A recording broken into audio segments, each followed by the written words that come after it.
Hi, everyone. Thank you for joining us for our virtual event, Supporting Workers, Strengthening Families, What We Learned from Workers on DC Paid Leave.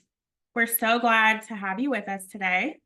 Please note that closed captioning is available for those who need it. You can enable it at any time on your Zoom toolbar. My name is Dr. Jennifer Turner. I'm Senior Research Associate at IWPR. And today we're excited to share findings from our latest report, DC Paid Family Leave, Access and Impact on Workers, of which I am co-author.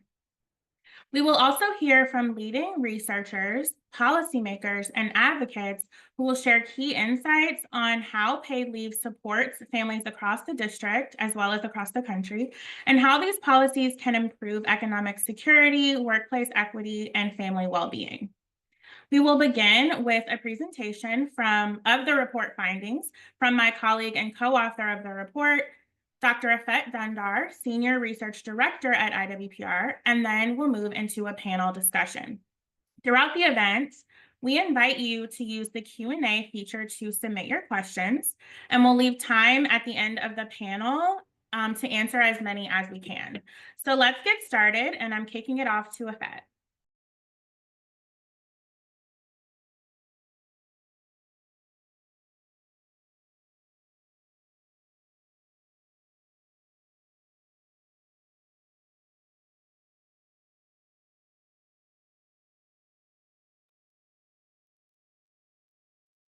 Thank you so much for joining us today. We are very excited to be here to share the findings from our recent study on DC paid family leave. The outline for the presentation, I'll say a few things about the background of the study. I'll share with you our key findings from this study and also share our recommendations for both DC paid family leave and also at the national level policymaking. As you may know, paid leave refers to compensated time off workers may need to take for various reasons, whether it's for their own health reasons or for caregiving purposes. In this particular study, we focused on DC paid family leave. And for that, we interviewed DC residents across the city, 12 residents, 12 interviews across the city in May and June of 2024. You can find more on the demographics of the participants in the report itself, but I would say that we had both male and female workers among our participants. We had representation across racial and ethnic groups, and as I mentioned, it was across the city. The interviews provide insight on how having access to paid leave impacted participants' financial stability, mental and physical well-being, as well as their ability to perform their caregiving responsibilities and how they felt about their jobs, about their employer. 6 main themes emerged from the data we collected, and themes are around the awareness of DC paid family leave, the application process, what participants shared with us about the application process, DC paid family leave and individuals or families' financial stability, gender equity in caregiving roles, mental well-being, and what it meant for employers. DC paid family leave as a critical retention tool. In the next few slides, I will share these main themes, key findings in more details, and we have, of course, quotes for every key finding. We have more in the report, but I will make sure that I'll share at least one for each finding in this presentation. Our first key finding was around awareness of this paid leave policy. Most participants in our study reported that they found out about this from their friends or coworkers and not their employer. And we have this one quote here. Again, there are more in the report that really very clearly shows what most participants shared with us. I got my information from my coworkers, and this person goes on say that not from the benefit administrator and not from the employer. We redacted the names, but that's what the person mentioned. The participant shares it would be really helpful if I knew about this from my employer, and because I didn't know if I was going to make it to my appointments. And once I was informed of DC paid leave, it all just made sense. There was a sense of relief when they found out about it. And I should also say that our participants shared with us that they felt very strongly that they shared this information with their coworkers, with their friends, whenever they saw that somebody may need it. They really felt like somebody told them, and it is also their responsibility really to spread this information about DC paid family leave. We had a number of questions to understand the application process. Was it straightforward? Was it challenging? Were there any barriers? While the responses were a little mixed, I would say essentially our conclusion is that they found it manageable. There were not a lot of complaints about the application. It was more at the beginning, they were not sure about the eligibility requirements or the benefits, and they found navigating the website challenging initially. But they reported that the remainder of the application process was very manageable and free of any significant barriers. And the quote here really shows this, that the participant says the application process really wasn't difficult, but this particular person wanted to take a few weeks at the beginning, then later a few weeks, and the participants reported that there wasn't on the application, it wasn't that straightforward to understand how to do this. A little bit not extremely user-friendly or not intuitive, but again, most participants mentioned once that they understood the process, there were no significant barriers, and they really appreciated the virtual nature of the application process.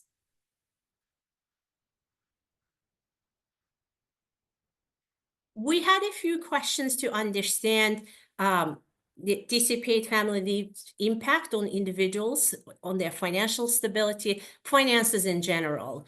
Our participants' responses really highlight that DC paid family leave provided essential financial support. It enabled them prioritize their needs and the needs of their family without really thinking or stressing about their financial situation during the leave. And this quote really very clearly shows that at first I was thinking, after I took the leave from my work, where I was going to get money to pay for things, to buy things. And so most of my burdens really, she felt relieved because of the support that this participant got from DC paid family leave.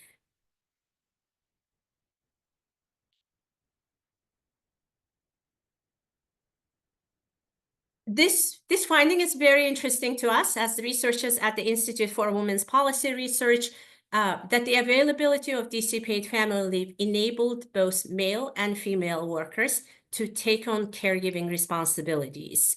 And we really concluded that this shows the role of policy in reshaping traditional gender norms.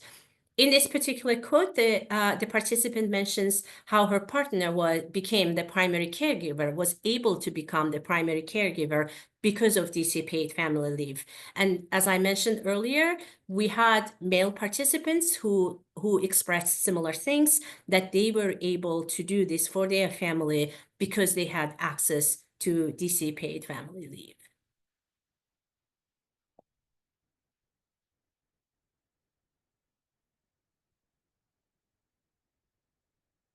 We had a number of questions about to understand the impact of DC paid family leave on mental health, on the health of our participants, and especially on their mental health. And this emerged as a very clear finding from our data, that it had significant positive impact on their mental health, because they needed to access DC paid family leave after significant life events, and they expressed that DC paid family leave allowed them, gave them time and space for recovery and adjustment. And this particular quote really shows the person knew that in the after the first birth experience, they had postpartum anxiety and they wanted really to be proactive about it. But initially they didn't know.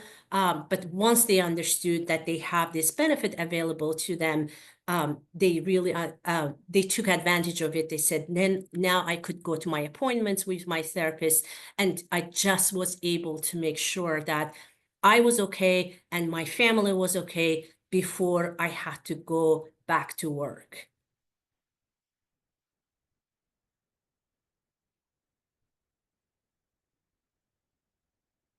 And this is finally, a lot of times we think about paid family leave, paid leave laws being very beneficial for individuals.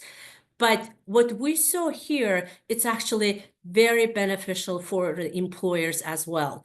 In fact, it emerged from our data as a critical retention tool. Our participants, pretty much all of them, expressed that they were disappointed that their employer didn't have any benefit, and they just couldn't believe that this was not available. But once they understood that they can take it, it's good for the employers because they expressed that they were able to take this and they went back to the employer because of this option was available to them. Honestly, I was pretty disappointed in my job at the time. In a female-oriented profession, there was no paid time off. And I've come to realize it's common in DC and elsewhere. It was upsetting, and I was grateful for the DC paid family leave. And we saw this across the data points, across the data with all of our participants, that it emerged as a critical retention tool because the initial disappointment really went away, and they were able to go back to the employer, back to their job.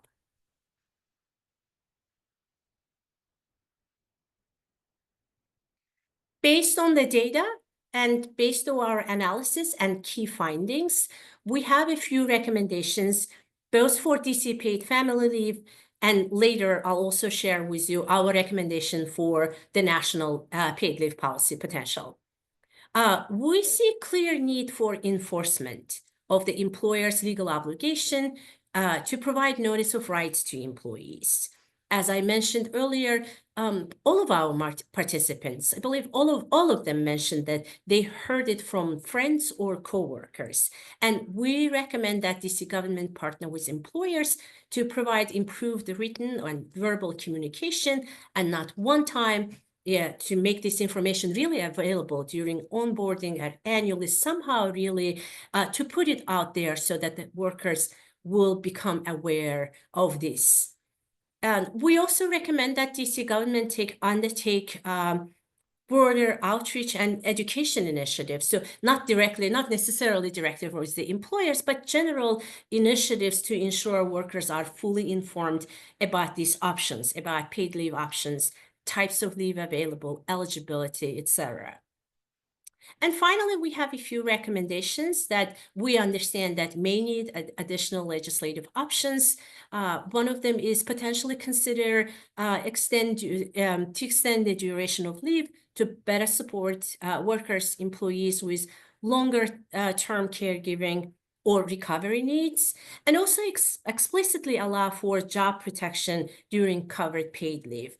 I should note that this did not come up in our conversations because we believe our participants had this job protection, perhaps through other employer benefit. So that's why we recommended that it would be explicitly in the law itself. And finally, our recommendations for national level policy. Of course, as this study shows, and there are many other studies there at the state level for the on state level policies, we understand the critical benefits of this type of state level policies. But we are recommending, we think federal policymakers should work to ensure nationwide access to paid leave through a national level comprehensive paid leave program. And this type of program must prioritize inclusive definitions that will cover a wide range of workers and situations with robust benefits and protections that enable workers, in particular low-wage workers, to take advantage of the program. We also mentioned that such a national paid leave program should be funded by a sustainable long-term funding source that does not draw funding away from any other programs that workers rely on.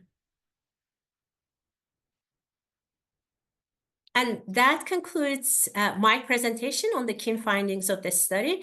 If you have any questions on this study, please feel free to use the Q&A feature to submit your questions. We'll do our best to address them at the close of the event. Thank you. Thank you so much, Afet, for sharing our super interesting and important report findings. We're going to now transition to the panel segment of our program today. So I'm pleased to introduce our panelists. We have DC City Council Member Christina Henderson, Molly Weston Williamson, from a senior fellow at the Center for American Progress, and Lelaine Bigelow, Executive Director of the Georgetown Center for Poverty and Inequality. And you can find their full bios at our event link, which is iwpr.org/events, and you will find that in the chat if interested. So Councilmember Henderson, and thank you to all of our panelists for joining us today. Based on your work experience, Councilmember Henderson, how has the DC paid leave benefit impacted workers' lives from what you've seen? Well, thank you, Jennifer. Thank you for having me. And thank you for the great work that the Institute did on this report. It's always good to have some research and evaluation to sort of back up the policy decisions that you make. So while the report only, I think there might have been less than 20 individuals that you interviewed, I think it's important for people to know that just for fiscal year 2024 to date, there have been over 29,000 claims that have been made under the DC paid family leave law. So that's for a prenatal benefit, so 2 weeks for prenatal leave. You can get it for medical leave. You can get it for the birth of a new child. And then there's also family leave and parental and medical. So, this has really been a game changer, I feel like, here, especially in the nation's capital, where we are often competing for good talent with both the federal sector as well as the private sector.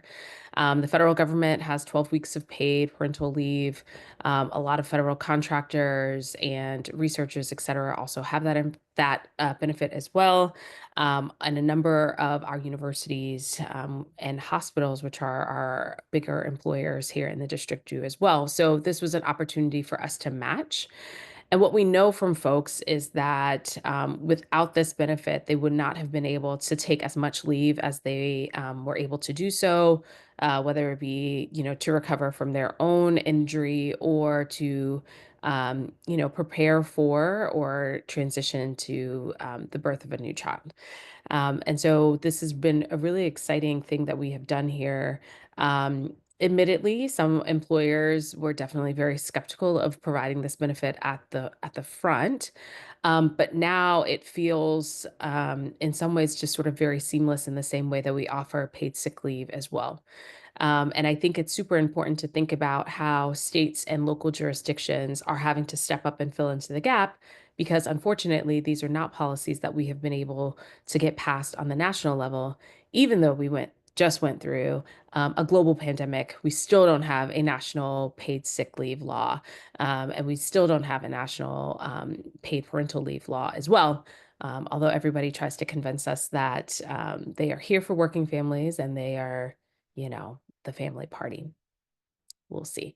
But I think the report certainly underscores that there's plenty of work that can be done, particularly for how we do outreach. Now, we do actually spend quite a bit of money trying to do marketing and outreach of the paid family leave law. But what we do find is that a lot of people don't pay attention until they need it. And so, when we rolled this out a number of years ago, someone might not have been at that stage of life to be able to benefit from it and are unaware. And now that's not something that's part of it. And I felt like some of the recommendations that were provided in the report are certainly something we should look into in terms of employers. But we just need to continue to do our best to ensure that people know that this benefit is available to them, and make sure that employers are seamlessly and putting this into place to allow for their workers to take advantage of it. So much, Councilmember Henderson. It was really good to be able to get those insights from you, from your perspective serving the District of Columbia. And it's really great, just as a citizen of DC, to live somewhere where we have such a benefit. Like you said, this is definitely a model for the nation, and hopefully one day we will have national paid leave. Okay, so we are going to move on now to Molly. Molly, you have written extensively about state paid leave policies. From your perspective, how would you compare DC's paid leave policy to those of other states? And in your view, what features make state paid leave policies especially impactful, and where do you think programs fall short? Thank you so much. It's such a delight to be here today, especially having worked on DC paid leave from the very beginning. And so I feel like often in policy fights, we think of the finish line as you get the thing signed or you get it to become a law. And we know that's not really the finish line, right? But the finish line is the money is in workers' pockets. And we all know we've accomplished a tremendous amount and that so many DC workers have benefited already. And we know that there's more work to do. I think DC's law is very strong in some ways and has some challenges in others. I think DC also benefits from the fact that the law has been continually improved over time. So the DC paid leave program we have today is not the paid leave program we had a couple of years ago because it's better. Because lots of folks, including folks on this call, worked really hard to make it better. So on things like providing more weeks of leave, making sure we have that designated prenatal leave time for folks who need additional time.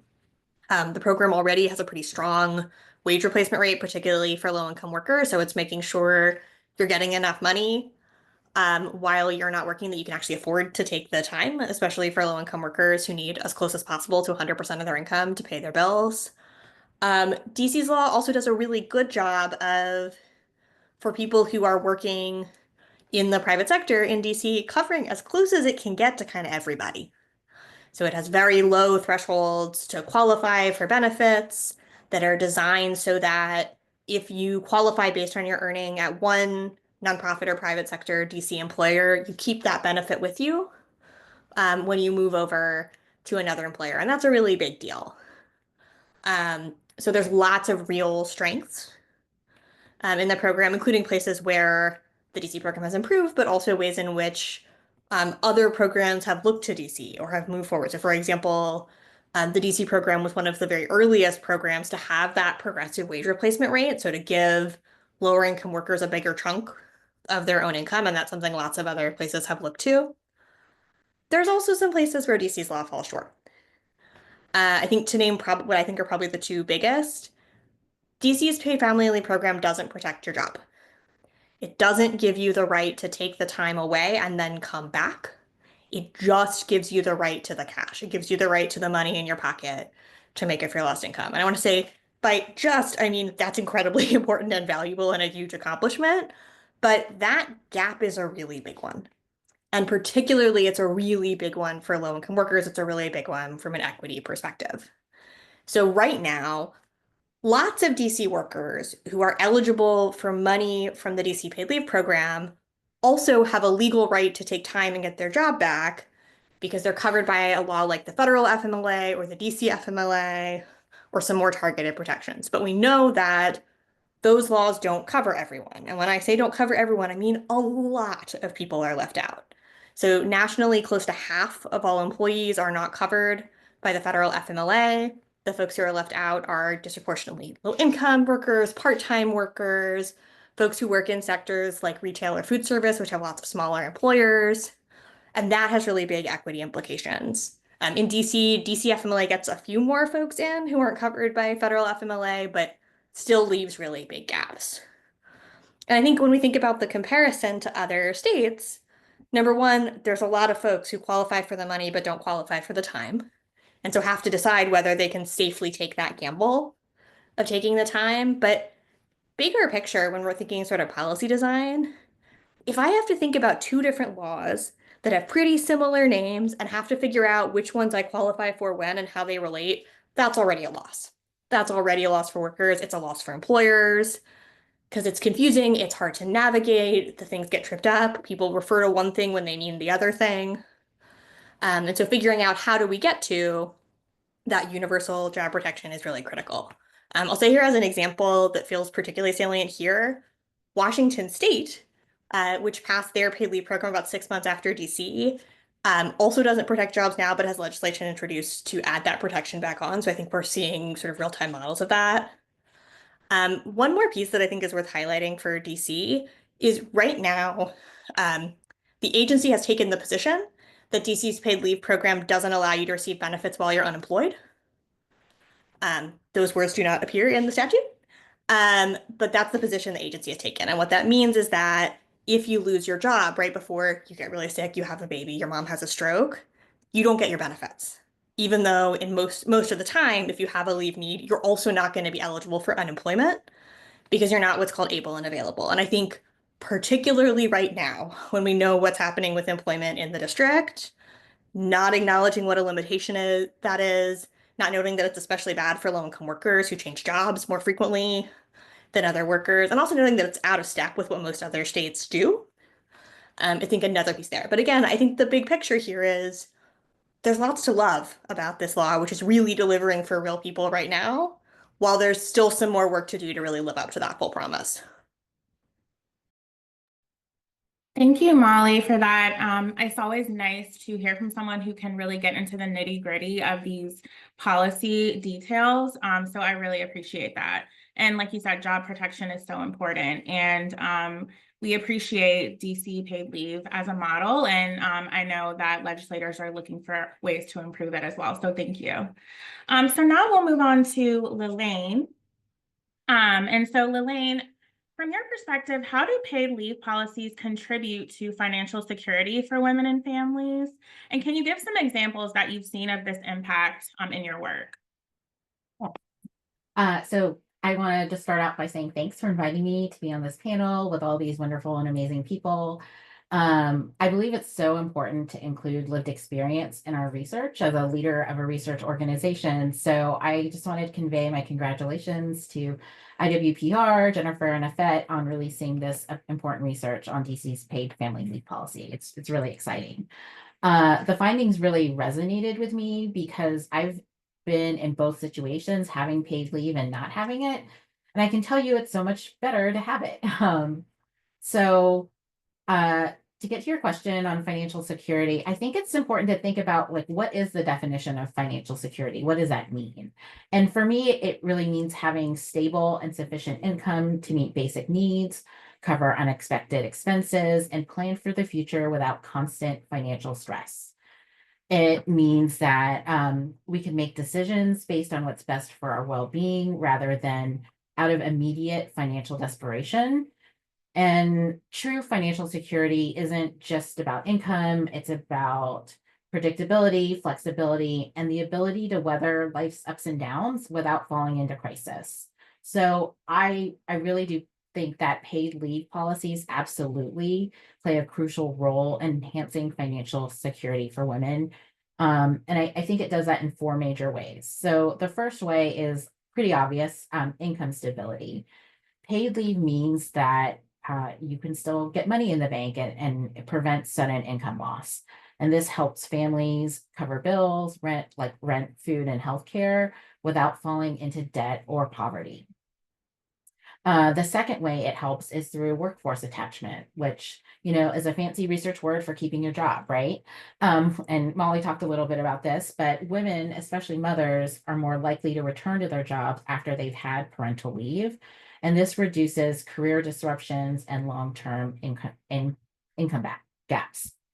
And that's really important because the third reason that paid leave plays such a crucial role is the gender pay gap, where we have seen we have seen paid leave policies close the gender pay gap by enabling women to keep their jobs and staying in the workforce. It reduces the motherhood penalty that often leads to lower lifetime earnings. So I thought it was actually really interesting when you brought up some of the findings from men who have taken leave as well, because that's such an important part of like also bringing closing that gender pay gap, is having more men take leave so it doesn't look like a motherhood penalty at all.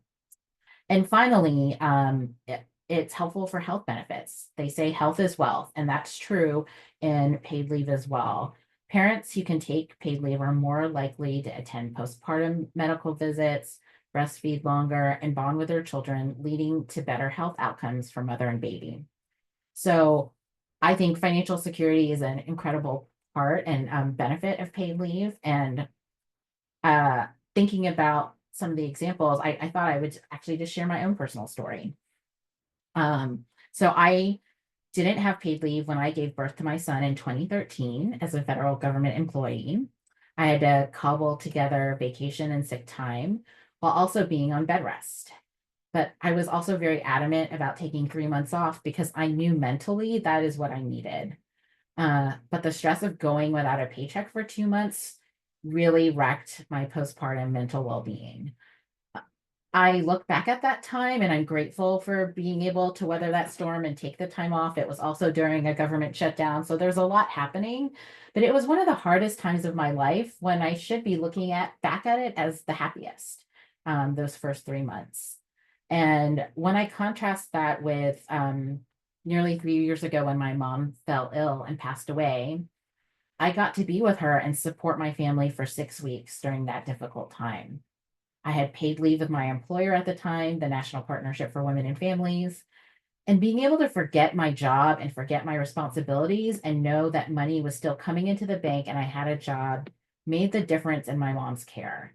I'm an only child, and so it's just me and my dad. And my friends and family were astounded at how I could just focus on my mom without the stress of if I had a job to go back to. There's no easy way to lose your mom, but I know I gave it my all and I could start my own healing process from a better place without the threat of financial insecurity. Thank you so much, Lelaine, particularly for your vulnerability and sharing your personal story. And I'm so sorry to hear about your mom.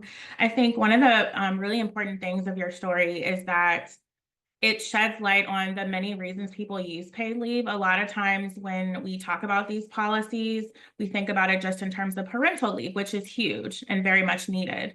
But your story about your mom and taking care of her is also really important, and we need to hear more stories like that. So thank you so much. And so just in terms of a closing question for you all, and again, thank you all for joining us today and for your great insights. In terms of the future of paid leave, particularly where we are right now in this moment, what can we realistically expect? And what can we do to help expand paid leave policies? And when I say we, policymakers, advocates, researchers, yeah, generally. And anyone can start with that, responding to that. I'm happy to start and say, I think what's going on the national level is really important. The idea of a national paid leave program is really rooted in strong government. And so when Social Security is decimated, when the Department of Labor is decimated, that's going to really have an impact on the strength and the infrastructure that we would see for a national paid leave program. So the things that are happening now are really important to building a strong paid leave in the future. And so it's all very connected. And so while there's not a time where we're maybe marking up a bill or doing those kinds of things that we were thinking about a few years ago, it's really important to fight for what we have now and the infrastructure that we need so that we can build a strong paid leave in the future. So to build on, I agree with everything that Lelaine said. Like, one, the Social Security Administration is on fire. The Social Security program that Americans have built lives and livelihoods around for almost a century is under relentless attack by people who are trying to destroy it. And lots of folks are working really hard to fight back and to really identify what those harms are. And number one, that's bad for retirees, it's bad for people with disabilities, it's bad for kids getting survivor benefits, but it's also bad for our ability to expand and grow. Like, paid leave should have been part of Social Security Act in 1935. It almost was. We should add it back in now, but I think in the meantime, the way we should be thinking about things is not just what do we not have that we need, but what do we have that we need to protect and build upon and strengthen at a time when, as my co-panelist highlighted, like the concept of government as a way to help people is under attack. The people who do the work that makes that helping happen are under attack, and I think there's a real need there. On the flip side of the defense needs, we're also making progress on actually getting real people real leave. 1 in 3 Americans live in a state that has a paid family and medical leave law now. We got to get that number up. There's very active state campaigns in a number of states. For example, there's a strong campaign in Pennsylvania that's moving things forward. There's also efforts to improve and strengthen existing paid leave laws in a bunch of states. So for example, the job protection campaign we talked about in Washington State, in New York, there's a really active campaign to fix their paid medical leave program, where inexplicably the maximum benefit for medical leave in New York has been capped at $170 a week since 1989. Or as I prefer to think of it, since before Taylor Swift was born. We got to get it fixed. I think there's a very real shot. There's a great campaign working on that there. So there's improvements happening all over. We're also seeing lots of progress on public sector worker leave in states around the country, including states in the South, states in the Mountain West, that are coming forward and saying, at least for state or local government employees, where it's worth noting that also Black workers in particular are overrepresented among state and local government employees. So we're seeing real progress in terms of expanding leave rights there. So even as on the federal level, I think we are focused on defending what we already have so that we can build towards what we need. We're seeing real state and local progress. We're seeing real state and local opportunities. There are 4 state paid leave programs that are scheduled to come online next year. Some of them may end up having to wait a little bit longer. But I think we are in this moment where we need to defend what we have. We need to defend the principle of government as a place we can help one another, at the same time as we keep building towards the things that we know that working people needed yesterday, they need today, they'll need tomorrow. I guess I would just say to sort of build off of what my fellow co-panelists said.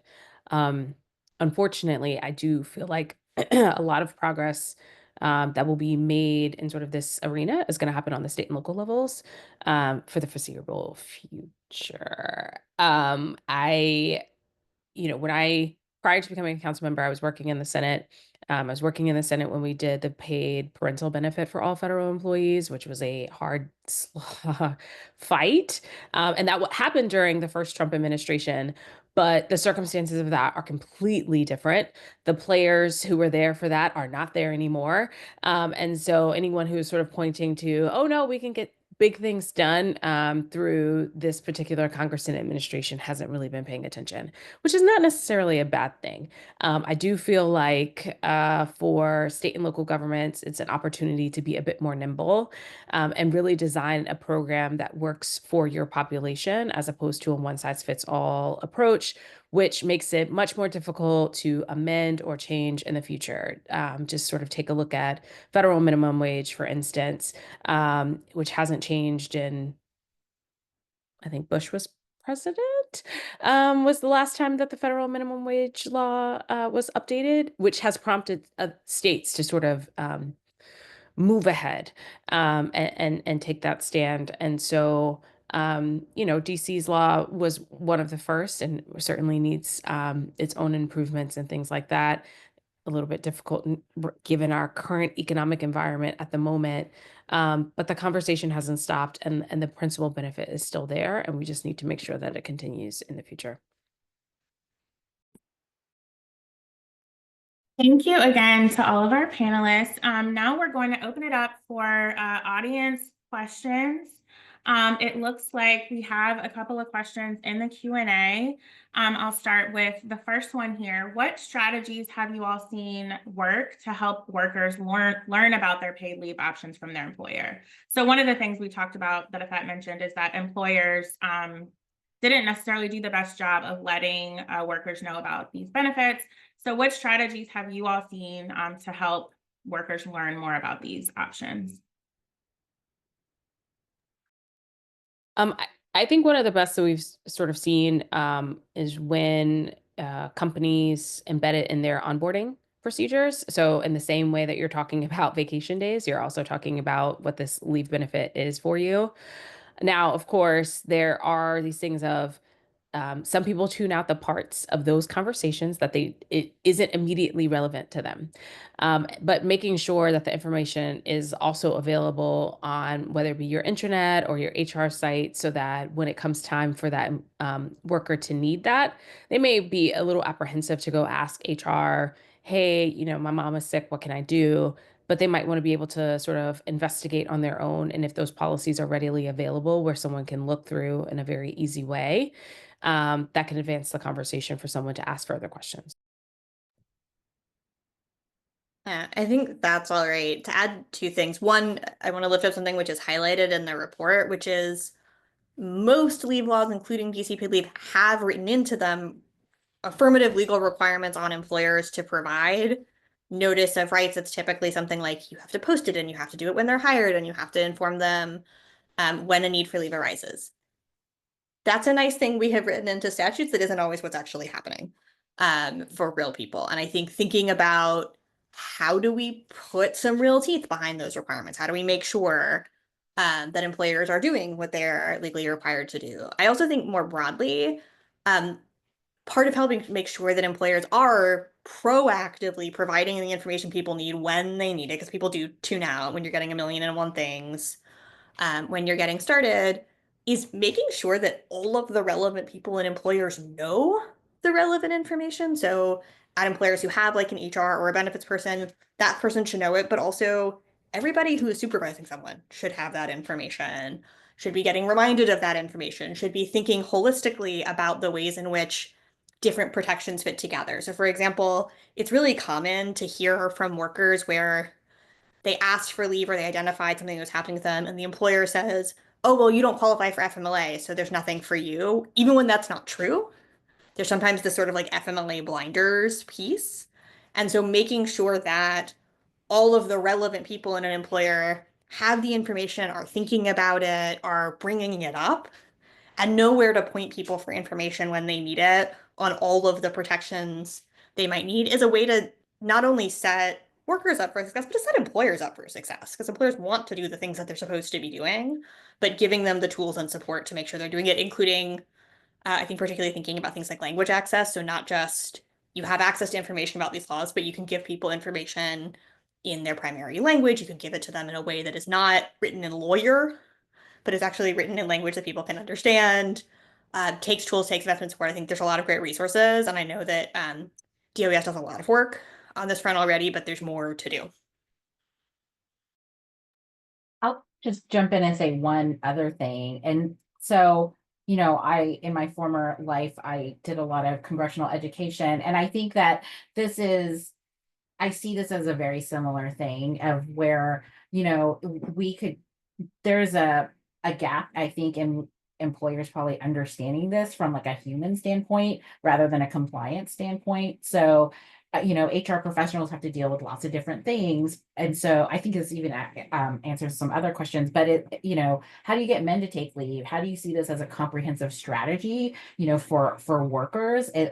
We have to help them see that. We have to educate employers about that and show them that this isn't just about ticking a box. This is about overall like employer productivity, all of those buzzwords that businesses like to hear and see when it comes to their employees, and thinking about it that way, I think, could go a long way as well.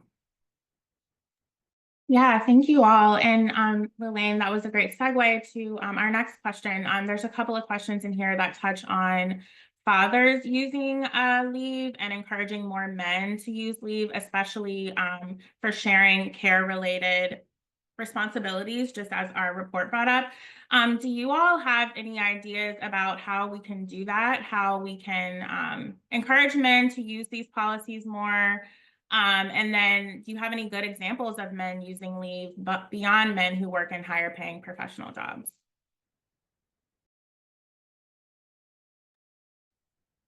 I could start. So I think what we know about men and taking leave is there's a constellation of it has to be enough money.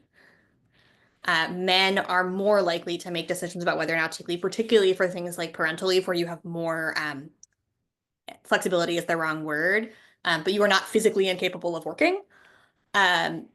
We know that how 20 matters. We know that job protection matters for men, particularly because, as I think Lelaine was talking about the pay gap before, like we know that in a household that has both a male and female partner, it is statistically very likely that he's making more. Because we live in the system that we live in, and we are working on all the things to fix that we are working on. And so for men in general, is it enough money? Is my job protected? Which also matter for women, to be clear, but I think those policy tools have particular impact. There's also still more work to do on culture, on men and leave taking on a bunch of different fronts. And that plays out in how people are thinking internally, that plays out in family expectations, that plays out in how employers react when men and women, even in very similar kinds of jobs, try to take leave. So like we know we have more work to do there. But I think especially to it sounds like the questioner's point, like we are making some slow progress on particularly fairly well-off men in white-collar jobs being more likely to take at least a little bit of parental leave. That was a whole lot of caveats in the lead up to that sentence, right? Like we know that there are lots of men who are getting sick and need time off work, who have loved ones who are sick and they need time to care for them, who have a new child at home, who either can't take any time or are taking very little time, or even are talking about the way they're taking time in a way that is minimizing it or is, oh, I'm taking a couple days of vacation and the reason I'm taking vacation is because there's this newborn in my house who just appeared.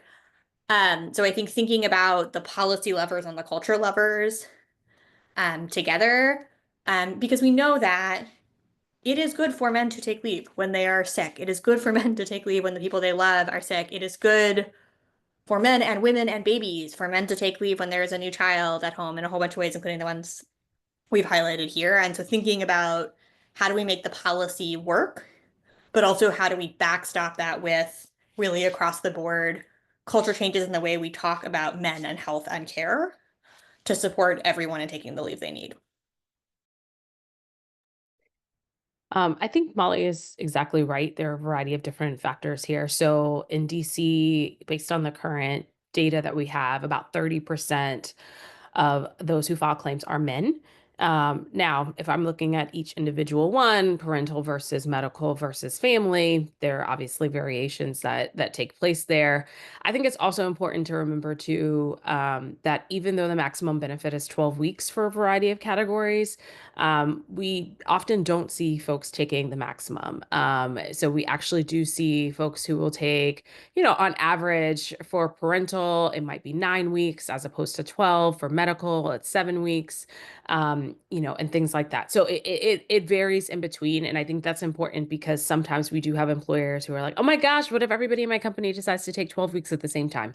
And we know that that is just not something that happens in a very realistic way.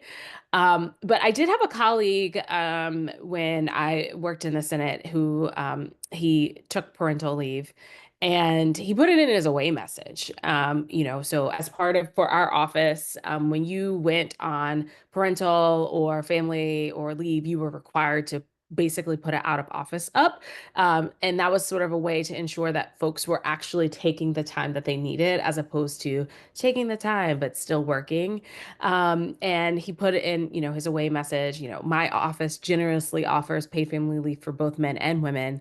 I just had a newborn and I'm taking time off.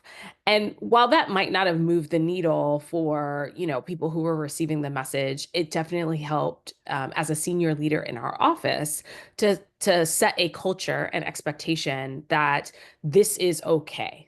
If you are having, a change in your family or whatnot, it is okay to take time to step away and take care of that. because we know as an organization and as an office in our terms of our culture that if your family life is messed up or if your family life is stressed, you're bringing that with you and you're not giving us your best self in terms of work each and every day. And so to the extent that we can actually just move the needle on more senior leaders, stepping up to be the example, to set that culture shift in their offices, to say, this is not something that is just for women.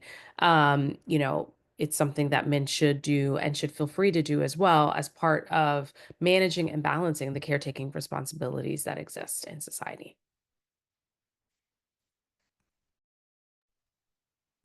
You want me? I wasn't sure. So I will also say I think it's up to men to do this. Like maybe the thing is like women can't do it all, and it's really up to men to sort of step up to the plate. And we've seen a lot of good signs, like the council member have said about men who are leading this. The Congressional Dads Caucus, I think, is a really great example as well about men leading the way in this conversation. But I think that, to me, that is an important part of the equation of this actually taking root and taking and going far, because there was research that came out, I think, in the past year that showed that men in caregiving roles, it's actually made during like parental leave, and having that mindset of how to take care of a person and things, and to like have the quote unquote mom brain.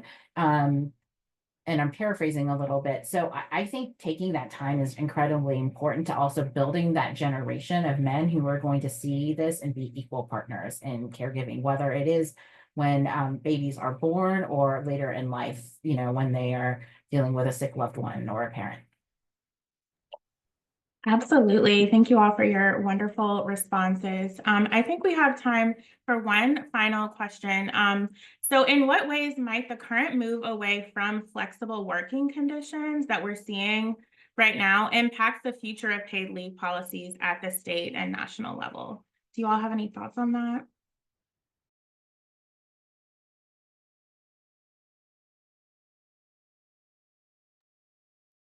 I can kick it off. I mean, I think we had a brief period of time where the balance of power between employers and workers was starting to shift in a positive direction. And some of that was the labor market, and some of that was renewed strength in the labor movement. Some of that was a different understanding of the relationship between work and life coming out of a pandemic that upended everything, but as the council member highlighted, somehow didn't get us paid sick time. Lots of things were happening there. And what we're seeing now, and I think as we see what happens to the economy, particularly in the next several days, we're going to see more of this. Some of that balance is shifting back in ways that are mostly harmful, and in ways that are leading to reassertions of employer power over workers and of reassertions of that leverage. And I think that is a real challenge for all of the things that we want to do to help workers. That's a challenge on minimum wage. That's a challenge on pay gap. That's a challenge on paid leave, to be sure. But I think what we know is that workers have felt what it's like to have that power. We have felt what it's like to, maybe for many of us, and we know this was never a reality for lots of low-income workers, for folks in industries like retail or food service, but for lots of workers, we've seen what it's like to have a little bit more control over our work life, to have a little bit more power in that negotiation, and we've tasted that and we're not going back. And so I think it's going to take us longer than we hope to get some of these accomplishments, and I think greater scarcity of jobs is not going to help. But I think we've seen some of what could be. And we see this on other policies too, right? Like we saw it on expanded child tax credit. We saw it on the fact that we very briefly had a national paid leave program that was limited in challenges, but it was real. Like we have seen what this could look like. We have felt what it could look like. And I think collectively we're ready to fight to get it back on a permanent basis. It's just going to take us longer than we hoped it would.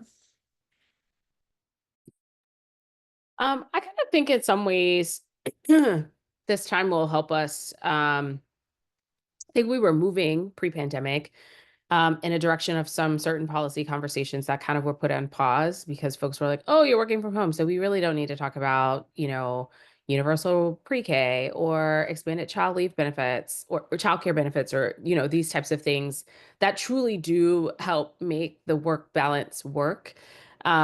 And I think for some folks, unfortunately, that was sort of they're like, okay, well, I don't need to talk about that because, my child can be home with me while I'm working, or, vice versa, X, Y, or Z. And so in some ways, I think this, whether it be the return to work conversation or other things, are going to put us back on a path to talking about some of the policy issues that we were talking about pre-pandemic that just went on pause for a little bit.